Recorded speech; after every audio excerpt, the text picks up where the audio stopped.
Krano kere neside keulo dere environment officer no district alo konyedo no itur kesno bongora titunga ai tarau na Ikito kwa pelu ejasto mai subusa kes obaldabe luda kere neside puno do kwa pukwani ejasi tamorere ai kamuni oda wenyo na kai karikan no adume kade ka ofisi kopani kwesini kama narake de Ajepi on Ikito alomatunga Ajepi Ikito noi unselectively Ajepi Ikito akwani domna dojo bonbe kuseli kwamin mambo boy tegare ponle beito so a message kan ni jasi tunga lo Bukedea eti shata Ajepi Ikito erati Ikito otomo kisala lo Uganda mon e balabon be ngaji jepare Ikito e kodo very right tenyo Ikito le dolti kan ano replacing ngunuli jepajo ngaji jepare Ikito e koto dumutenyo a pedor ane jaila yait akirono nyo Ikito arabonata environment officer penalty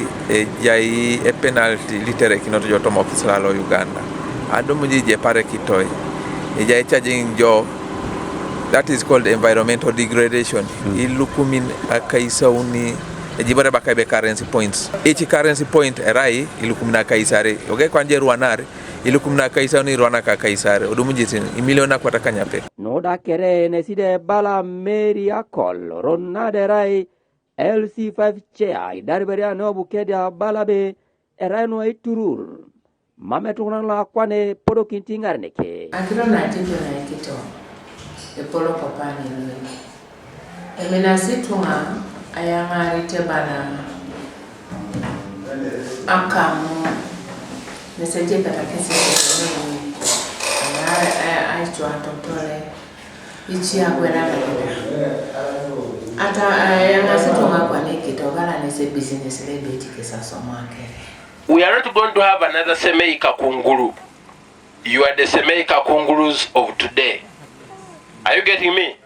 Semeika Kunguru is not coming back again. We want you to plant trees. And when we talk about the parish model, a parish which is developed, we are talking about a parish which has trees. Which has what? Trees. To plant trees, to eat a jackfruit, and you dry the seeds and plant. Do you require money? Do you require to get a loan to plant jackfruits? You are eating jackfruits that germinated themselves and you don't plant. In every home, before we tell the sub-county to plant trees around your home. David Wright, Opus TV East, Bukedea District.